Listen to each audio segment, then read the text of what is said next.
Everyone, good afternoon and welcome to Red Devils TV. Today we are going to talk about the January transfer window of Manchester United, and in all honesty it was a very disappointing one. We all know that the boat failed again. The boat failed the manager again, the boat failed Ole again, and lack of transfers will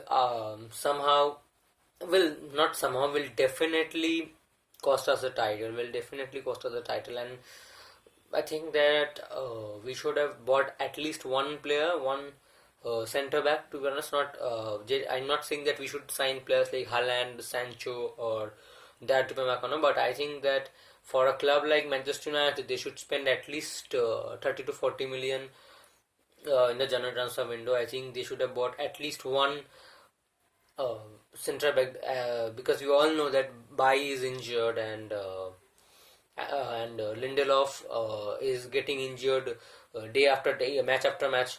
So and he's playing with injury. I think he's playing with a back injury. So that's really bad, and that's a really concern for us. And I think he can get a very long term injury, and so you can't depend on Bailey, to be honest, because we all know for the last 5 years Bailey has been nothing than a complete injury prone.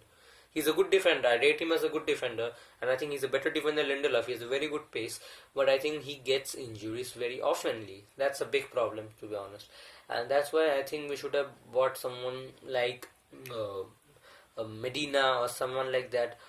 Schalke's defender, Oban Kovac, like that defender. I don't know properly his name, but he was like Kovac, something like that, or Ibrahim Konate. He would have been a very good signing, to be honest. So that's a big problem, to be honest. And I think players, and the big mistake that Manchester United did was they listed all the January transfer windows, all the summer transfer window targets as January transfer window. That's a very big mistake, because you have to have a separate list of January transfer window targets and summer transfer window targets, because players like Haaland, Sancho, Upamecano, Alaba, they don't come in January. You have to pay a huge money for them to so that they come in Manchester United, and that is absolutely impossible because of this pandemic,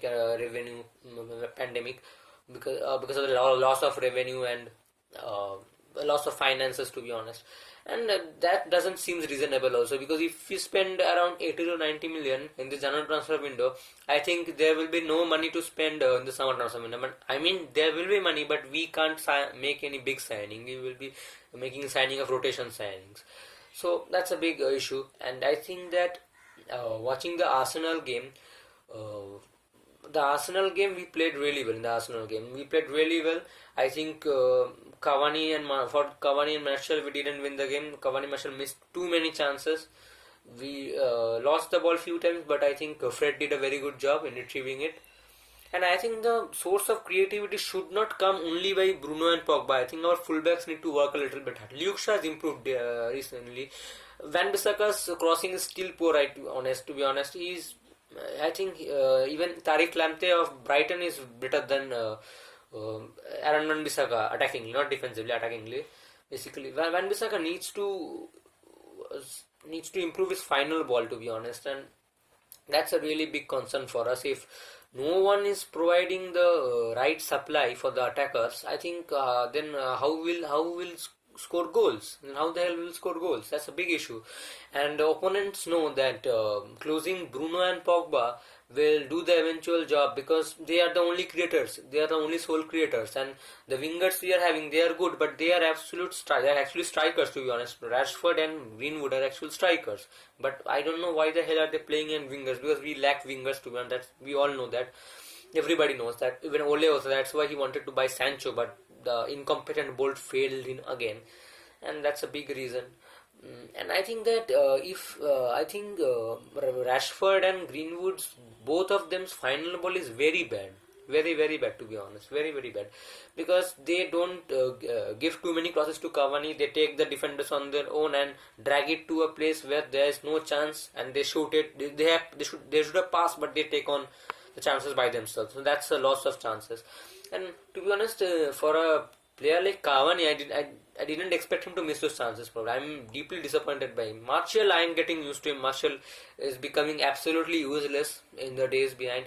Means I'm a very big Martial fan, but I think he has to take the blame for his own criticism, to be honest, because he has become lazy. He doesn't his work rate is very bad, to be honest. Even Cavani is more aged than him, but his work rate is very perfect, and it's very commendable that for a Manchester United striker that he tracks back very goodly, and that's what I not expect him to score 2 or 3 goals, but at least he's giving the effect. That's why I can cut him some slack. But Martial, I cannot cut him any slack, to be honest. I cannot cut him in any slack.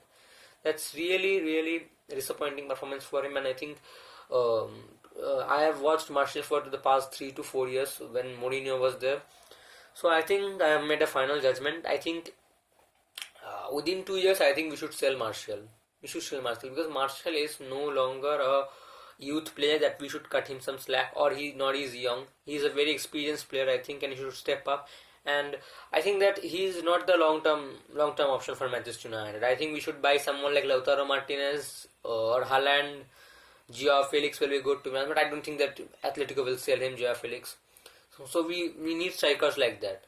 So Martial will not help, and we already have players like Van de Beek, which Ole is not using, unfortunately. Pogba, Bruno, we have players like that.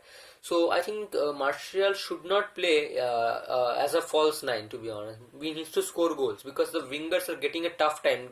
Martial needs to score goals, so he needs to step up, to be honest. He needs to be more clinical. So that's the reason I think we should sell him. And second is, if we sign Haaland, then we will sign Sancho also, because I know that the pandemic has caused lack of revenues and lack of money. I know that, but I think that we could sign them in 2 years simultaneously. First we sign Sancho, then we sign Haaland. In 2 years time we will sell Martial and we can buy Haaland.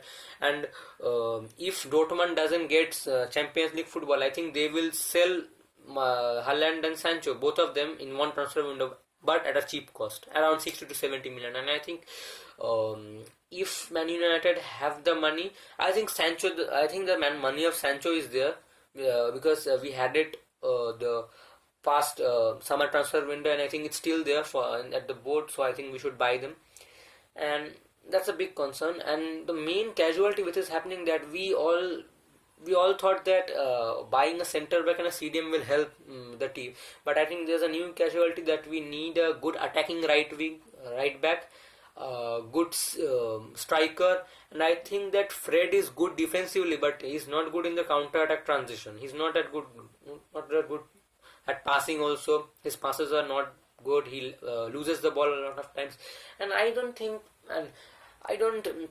understand one thing, that why the hell is McTominay a starter? McTominay does nothing. He's neither a good CDM. I think he's a box-to-box player, and even if he's a box-to-box player, he can't make long ball passes. He can't make through ball passes. He can't make 5-yard passes also. He just hops and bunts and just leaps like a frog the whole match. And I think we should use Van de Beek in the double pivot role, or Pogba. And that's a big concern. I think we should, and we are giving the left position of Marcus Rashford to Pogba, and I think it's a big sacrifice, because for a player like Rashford, I think he is absolutely getting wasted at right wing position. I think he's absolutely getting wasted, and we should sign Sancho in there, and we should put back Martial in left wing and Rashford in centre forward because of his goal prowess. So that's a completely different topic on the day. But I think that Pogba should be playing the double pivot role beside Fred, because if he plays in the wing, he will get massacred because of the pace. Even though he has skills, but I don't think that without pace a winger can stabilize himself, winger can succeed. And I think Rashford is not the type of winger like Kingsley Coman and Jadon Sancho, who is a kind of inverted winger with the right foot, so he struggles a lot. But I think that he did well against Arsenal. He just didn't burn up the game like that. No, I'm not saying that. He was pretty average, but I think Cavani and Martial was horrendous. And there's another thing that we scapegoat Martial a lot. I think we scapegoat a lot Martial because he's non-English. So I think we should scapegoat Cavani also, because Cavani missed a lot of chances, and there were Cavani fans there were many Cavani fans who said that your team will flourish because of Cavani. Cavani is a type of striker who will never miss any chances. He will blunder all the chances. He will put all the chances in goal. So I'm asking them to do. Where are you? Where is this kind of Cavani? We are talking about giving Cavani a 2 year contract extension. But if he continues this form, I think we should sell him. We should sell him in the summer only. I think we should not sell him. I think we would not be able to sell him because he is a free agent. He would go as a free agent. But I think we should not offer contract because of this form. If this form goes, then many people have drought, but the chances he missed was just 6 yards away from the goal. I think we should have scored those type of goals, to be honest. That's what really disappointing from a striker like Cavani, who has 400 club career goals. That's really, really disappointing. Martial I can accept, because Martial missed chances in the past, and I can accept it. And to be honest, I have no hope from him. Basically, he plays good in some 2 matches, and he will play bad in 5 matches. That's a big problem for us. He is not consistent enough. So I think then if Martial can't play well, if Cavani can't play well, if Rashford can't play well, and if Greenwood is subbed up so early, then who the hell will score? We have to rely on players like Paul Pogba and Bruno Fernandes in every game. In every game we have to rely on them, and they are bloody midfielders. They can create chances, but they can't score always, basically. And it's not possible that every time we nick a goal, we get deflected, and somehow we get a penalty. Fernandes scores. That's not how football is played, to be honest. And this is the reason why Van Gaal got sacked, to be honest, because this boring football is what caused our fans to engrave. And I think that Ole has a lot of criticism, but I think has an undeserved criticism and hate. But I think that Ole is getting a pass on this. He's getting a pass on this because he's a United legend, to be honest. I think it's boring football, to be honest. But I think he should use. I think the players he's chosen is right. Besides McTominay, I think McTominay should be a bench player, to be honest. He's a reserves player, to be honest. I mean, people compare him to Darren Fletcher, but I don't think Darren Fletcher was that bad. Darren Fletcher didn't have defensive qualities, but he was a very good, potent out-of-box goal scorer, and he was a very good creative player, beside Michael Carrick. So I think he doesn't have the attributes to be even Darren Fletcher, to be honest. That's a really, really big delusion from our fans, to be honest. And I think that Van de Beek should play well. And the fact I can understand, Van de Beek has more experience, and the whole, beside Pogba, sorry, except Pogba, beside the whole midfield has more experience than the whole midfield, to be honest. Basically, he won titles with Ajax.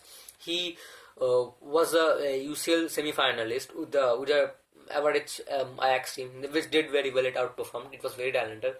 So I think this, according to his experience, I think he should get more chances, to be honest. He should get more chances. But I don't know why Ole is dropping him. I think he's taking the piss out of him, basically, honest. If I am Van de Beek, I will be going to the office and saying that why the hell I'm not playing? Why the hell I'm not playing? Scott McTominay was absolutely trash. And you put on Martial, who was absolutely inactive for the last 2 or 3 matches, and is not scoring. Then why the hell didn't you put me? And I think that Van de Beek can play at right wing, to be honest. Just like Mark Goldbridge said, it's absolutely right. Van de Beek can play at right wing, but I think he has a little short on pace. But I think he will work, to be honest, because we are lacking in pace. We are lacking in wingers, sorry, not pace. We are lacking in fingers. So I think Van de Beek can play, to be honest. But this is a really disappointing, to be honest, that for a player like Van de Beek, for me, he's an exceptional talent, to be honest. He's one generation talent, to be honest, like a player like him, and he's struggling to get matches, whereas Grandpa Matic is getting matches, Mata is getting matches, and the thing which is ticking me off is like that the youths are not getting chances also. This season, no youth players come into the first team, and we have bought Facundo Pellistri and Amad Diallo for a combined 45 to 40 million, and they can't get into the first team also. They have been sent to the under 23 team, and now Facundo Pellistri has gone on loan, and Amad Diallo can't break through in the first team. So that's really disappointing, to be honest, because we have wingers like we have wingers like Daniel James and Juan Mata who can do nothing, to be honest. They're just sitting on the bench and sipping the tea, to be honest. They're taking their wages. That's really bad. That's really disappointing for us. And I think they're offering us nothing. And some say that Daniel James did play really well against Leeds. I'm saying one thing to them, that Daniel James can play good against that type of teams who offers a lot of space in the counter attack. Leeds are a type of team who don't close their spaces in the defense. They have a lot of space, which helps the opponent get on the counter attack to exploit them, basically. So there is hardly many. There is no team like Leeds who leave so many places. Even relegation teams like West Brom and Sheffield and who is there? Newcastle is not relegation team. Brighton, those type of teams don't even leave spaces, to be honest. And Leeds, they are leaving spaces. So they park the bus, relegation team, exactly. They park the bus, relegation sides park the bus. So that's really surprising. So Daniel James can't play against any other team other than Leeds, to be honest. And Juan Mata has lack of space and he doesn't tracks back enough. So Van Bissaka gets doubled by the fullback of the opponent team, left back of the opponent team, and the left wing of the opponent team. Was it probably against Everton when Juan Mata played really bad when we won 3-1 in the match. Juan Mata didn't track back and Van Bissaka got doubled by Barnard and Digne. Yes, got doubled by. But Van Bissaka was good defensively, so that's why we escaped. We didn't face that problem. But I think Juan Mata should be sold. And the reason is that Juan Mata doesn't offer us anything. Yes, he has a vast experience and he's a very good underrated player, but I think he didn't turn out the player which we expected him back in 2013. I think he's been completely mistreated by Manchester United, and I think he should be used more. The lack of utilization has made him that he has rusted, to be honest. He has rusted. The most irritating thing about the January transfer window was that the difference between January transfer window is that buying players in January transfer window was the difference between getting the title and getting top 4. Yes, if it was a few months ago we were talking about buying players in January was getting the top 4 and not buying players simply getting the top 6. But I think top 4 we will be comfortably getting. So that's not my concern until and unless we lose matches horrendously. Continuously we lose matches like Chelsea.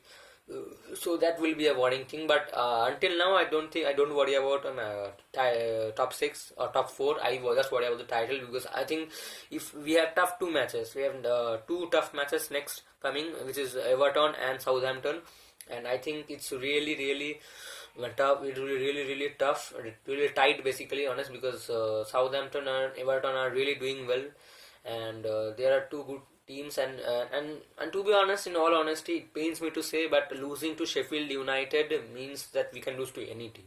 We can lose to any team, whether it's 4th, it's 6th, it's 10, it's 18, it's 12, doesn't matter to me. Sheffield United beat us in our home. That's not acceptable, to be honest. And those fans who are saying win, lose or draw, support, back the manager, back the players, they don't deserve any criticism. I just want to say something. If you have that kind of mentality, don't support Manchester United. Support bloody Burnley or Arsenal, because they accept mediocrity. Do you think like people like Roy Keane or Sir Alex Ferguson would accept those performances and say nothing? Standing up against those performances, not standing up against those performances and not giving criticism is accepting mediocrity. Yes, but the thing which happened with Wanzem and Martial, that was really bad, and I don't support them. If you have to criticize them on their playing grounds, on their playing style, on their playing performance. Don't support them. Don't criticize them on their color or families. Don't do that. If you are doing that, you are not a true fan of Manchester United, according to me. You are not a true fan. Not a true fan. And I think they deserve the criticism, but the racial abuse was not deserved, and nobody deserves it. No matter how bad he plays, nobody deserves it. Nobody deserves it, to be honest. And I think bowing the heads and knees and telling we are against narcissism won't help anything, because those anonymous accounts will do it again and again.